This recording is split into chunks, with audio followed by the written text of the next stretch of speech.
Hello. So, before we get into this review, before we get into, I'm back.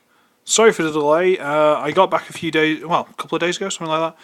And I was sitting around thinking, I've got to do an official review. I don't want to do an official review. I want to get into that SirToys box. And then it suddenly dawned on me after a couple of days. It's like, oh yeah, I did Scorn before I left, didn't I? Because I was thinking ahead. I'm an idiot. So yeah, now we get into the proper before. This is context. Now, if you've been living under a rock and you don't know anything about Japan, you would never have heard of a guy, I believe this is the first one, called Ultraman. Who, I can't remember if he was a cyborg or if he was an alien or he was an alien cyborg. It's basically this guy who turned into this and then, if need be, could grow to giant size to fight giant monsters. Classic, guy in a costume beating up rubber monsters kind of thing. And the Japanese love it. They absolutely love it. And SirToys, for some reason, sent me bags and bags of these. There's been hundreds of incarnations of Ultraman. There's like all this kind of stuff, all these guys. And then I got another bag of like bigger ones. You look online, you can find so much stuff about Ultraman. It's ridiculous.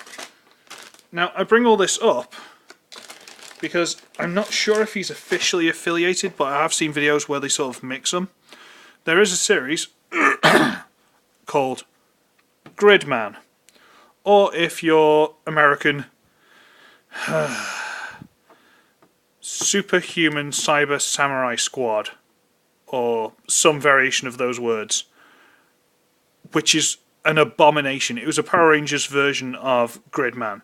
They took Gridman and sort of Big Bad Beetleborged it. It's atrocious. It is blasphemy on the greatest level. Gridman is very dated 70s, but that's not, they dragged it into the 80s, so, But basically, you had whoever the guy is, then he went into a computer where he became Gridman, or as the Americans call him, Servo, and then he fought monsters in there. I'm not sure if they ever went to the real world, or if it was always, thank you, like computer simulated versions of worlds and all this kind of stuff. It was like, like black with the green light. Think the holodeck from Star Trek, The Next Generation. That kind of vibe. But he is very Ultraman-esque. He's, mainly red with the silver hints, bit of gold and all the rest of it. Now, these aren't completely accurate colours, but yeah, it's close enough. And that's cool. He's fine. He's got a little bit of... The arms go forward and back, and the toes bend. That's about all you're going to get out of him. And that's fine. Nah. That's fine. That's absolutely dandy. I've got no problem with that. But you see, Gridman was not alone in this fight. He also got some little additional equipment. Like this really, really clumsy looking jet. The original and the official version, because this is all a knockoff, bear in mind, the official looks so much better than this, but, And this piece actually folds up and goes into that big gap there on the official. This has got no hinges, so it can't do it, and I'm not doing it. I'd ruin the whole thing. But this is... I'm not even sure what it's called. And if I told you, it would spoil the next part. But it's quite cool. It's like this sort of weird, big, fat, hefty bomber thing. And that's fine. That's cool. That's nifty. But that's not all it does. Basically, we're going to pull this piece out here, because it sort of just pegs in. It's... Come on, there. We'll take that piece. You saw nothing. We'll take that. We'll fold... Does it fold? Yes. Sorry, I'm trying to remember how this works. I'll bring the camera up a little bit while I'm thinking. Yay! It's not just because I'm lazy. Right. I'll pop these off for now. They just hole, peg. And we'll fold this piece at this hinge here. It sort of pegs, this white piece pegs into the bottom of the green there, so I'm trying to just wriggle it loose a little bit. There we go. And we'll take this red piece, which is nothing, and you definitely didn't see anything. We'll take that and throw it out of the way. Bring this down, fold that underneath, out of the way. Bring this piece back up and peg it into those two little holes, where the red piece, which is nothing, It's nothing. It doesn't apply to anything, honest. Where I just got that out. We get this. And then these will rotate on the pegs they're on. And you just fold out this piece here. Fold that out. Fold this out. And this is where they get a little bit fiddly. I imagine the original is a lot better, but this knockoff, you know, give it a chance. Fold those down to make little legs. Pardon me, I had a tickle in the back of my throat. I'll adjust the lighting in a minute, but I just want to get this done and then I'll sort the lighting out. Get this down, straighten it out, rotate it down. And then you get, the toes don't want to work. Do as I command. Right.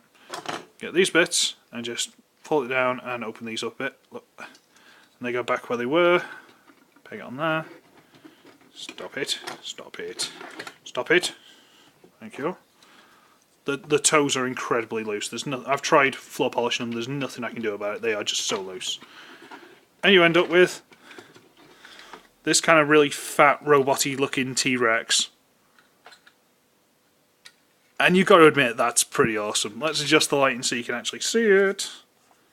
Oh, that's way too bright, way too bright. There we go, that'll do. And look at that. It's so stupid. Stay there, you. It's so stupid and it's so funny. But it's awesome. The original, there's an extra hinge in there. There's like a double hinge, so it'd fold down and then extend out again to make these arms longer. And obviously the heels and stuff would work properly. But it's cool. It's awesome. It's just this little fat jet dinosaur thing. And there they are. And what have I got for scale in robot mode? I didn't think that through now, did I? We'll just do this. Age of Extinction Bumblebee. So this thing's like, what, Voyager-ish? And he's about the size of a... he's probably a small, deluxe, generous scout. Okay. Now, if you've got any brains in your head whatsoever, you probably guess what's coming next. And it's nothing to do with this red piece that I've got in my hand. Yep, yes they do, yes they do. So we'll pop that off. We'll put this back where it's supposed to be. Right, pop this off. There. Basically you return it to where it was in jet mode. Pop this off. Return it to the way it was in jet mode. Wriggle these off, because they just peg on. And just fold them up and fold the dragon claw up, leaving the big obvious foot out. Then you bring the knee pad out. Just wriggling this other leg off. There we go. See, other leg's off. That's fine. Put that down there for a minute. Dinosaur foot up, knee pad out. Pardon me. Now you open this up and pull this big black piece out. Now this, with the head, this you can apparently use in the normal mode. It just sort of like drops out the bottom like a bomb and flies off. And you're supposed to be able to hold it as like a bazooka over his shoulder, but it doesn't fit, so it can't do that, which is a shame. But it looked a bit daft anyway. So now we've got the guy, the two leg bits. These pieces I'll sort out in a second, and this big hefty clump. Fine. These bits, you get this top piece and slide it out. It's got two slots there and little just about grooves in the side there. You fold out. I've got a really tickled throat, sorry, I haven't had a drink for a while. Fold out the hand. That's cool. So you got shoulder and hand. Slide that out, shoulder, hand, and unfortunately I've got another right hand, so it's upside down. Unfortunate, but frankly, who cares? So you get this. Now, unfortunately, due to the quality issues, it doesn't go together as easily or as well as I would like. So unfortunately, I'm going to have to do it basically in a weird and wacky way.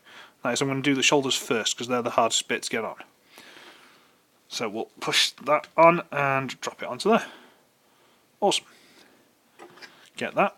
And basically these holes, they've got the little lumps inside here, and they sort of just grip on. I think I'm ripping this to bits doing it, but it's designed to do it, so, or at least the thing it ripped off is designed to do it, so suck it up and take it. Okay, there we go. Now these, they've got a peg in the front and a tab at the back. Can you see that there? Peg, slot, which is why they only go on one way around. So you line that peg up, push it until the slot goes in, and there you go, extended hand. Same on this side, tab, slot, there you go. And then you straighten the feet out, slide it in there, and then this peg inside the kneecap. Can you see that? There you go. That goes into the front of the knee. And then the same there. Okay. Unfortunately, these pegs do not grip at all. I'll have to tighten it. This is one of the things I need to fix. And then you get this whole section. Drop it over the top. There are two little holes in the shoulders if you hadn't noticed before now. It doesn't peg, it just sort of guides it. Swing this underneath. There's two little pegs at the front here that go into the underneath these pieces. Fold it around, line it up. Come on, line it up. Peg. And peg. And if these were holding in at all, just for the sake of that, here you have one version, or at least the most well-known version. Oh, come on guys, hold together please, just for the review. Come on. I'll tighten those knee joints up in a bit, it's fine. Okay, there we go. Right, okay, good. There you have the most common known Gridman version. I've no idea what it's actually called. I'll be honest with you. But how awesome is this? I'll talk about that in a minute, but it's beautiful. It's this basic concept of having a guy and then there's an armour set to go on it, and that's awesome. However, on the original, these wing bits actually folded down and then folded onto the back, so they got out of the way, but they don't on this. And because they don't, you can't move the arms. And because the pegs don't hold at all in the knees, if you try and move him, the legs fall off. Slight downer. We'll pop them back on for argument's sake for now. And we'll show you the back. Yeah, these wings, they've even got, see this gold part? That's where there'd been a double hinge. So the wings fold down, and then they double hinged onto the back. Or at least out of the way. Sadly, in this version, they do not. Where's the knee gone? There. Is that the knee? No, it's not. Where am I pegging this? There. There we go. And these things are just so loose. I'll have to pull it apart and like put super glue around bits and stuff like that, just try and tighten all the tensions. But yeah, he's awesome. Faults and all, he's still such a beautiful thing to look at. And then you get this thing, which is the bazooka, which again in the series you could have pegged into his hand. Unfortunately in this you can't do that. So they've got these pieces, and this took me a while to work out, these two little lumps. Let's watch it fall apart as I'm trying it. Basically you get it, and you force it in the gap between these pieces here, in there. And come on, stay together, stay together. Now he's got his bazooka. And it just sits on his shoulder like that. Well, Age of Extinction Prime. So this thing's easily a Voyager at this point. Easily a Voyager. And I love it. It is one of the stupidest things I've seen for a long time, and it is beautiful and it is funny, and I love it. Thank you, SirToys, so much. Thank you so much. Oh, update on SirToys. They did find the item I was looking for. It was just a simple mix-up, and the guy actually said, well, tell you what, I'll send it to you now. If there's anything else you want, let me know, and it'll be free postage because I'm sending you the stuff anyway. Unfortunately, I didn't get that message until after he's already posted it, which is unfortunate, but thank you very much, SirToys. Genuinely, thanks, guys. I might send him a message and just say, look, I review these things and all the rest of it. No, I'm not fishing for stuff. It's just in case he's like, oh, no, the thing was in the box. It's like, well, I've unboxed it on camera, But no, he was very nice about it. He was a very nice guy. So, well done, SirToys. You are pretty top-notch in my estimation. Stay. Oh, also, I've made a few more purchases. This video's going on a while. I've been away. I get to ramble at you. You've got to enjoy this. I made a few purchases. I made them on Monday. This is Wednesday. One of them's already arrived. I bought it on Monday. It was posted on Tuesday. It arrived on Wednesday. And I was that surprised because the box itself had like a sellotape on it that had like orthopedics and stuff written on it. And I'm like, what have I haven't ordered anything. Why do I need orthopedics? So I was that confused. I actually opened it and, could have done an unboxing, but you don't want an unboxing. No one like those. And little snippet. Let's just sneak it into the frame. That's all you're getting. It's something I once had a long time ago, had to sell because I was poor, and I'm very, very glad to have again. What else have we got to say before I call this a day, and you can all go back to your lives and ignore me for a bit? Oh, my esteemed associate Mr. Mark Daws has finally found the robot cube, which, if I was clever, I'd have had available. He found that, he's reviewed it, he's basically said that I transformed it better than him. Well, to be fair, I got it back to a cube, so unfortunately, sorry Mark, I'm going to have to take the win on that one. But, I'm not being smug, but, No, so again, thanks to him. If anyone wants to check him out, I'll try and put a link or something. I'll remember. I'm not snazzy enough to go, it's there, ta-da, and have it like pop us. I'm not that clever, but I'll put it in the description or something, so it'll be down there, like not over here because that's where the other videos, but like there somewhere. Yeah. So yeah, I don't know, man. I'm rambling now. It's been a while since I've been in front of the camera. It's been like a week and a half, and I'm glad to be back. I'm gonna do some more videos now. Got some good stuff on the way. Oh, I've got some very good stuff on the way. Yes, I have. You're gonna look forward to this. This is gonna be a good Christmas. Oh, B&M. B&M has got a set in it for £20, which I'm not going to tell you too much about because I want to do it for either Christmas or Video 200. Probably Christmas. But it's got a big £20 set in it, which you might have seen. If not, don't tell anyone else because it's spoilers. So, I should be ugly, I should be wretched, and I'll abandon you again for another couple of months. Later, taters! It's good to be back.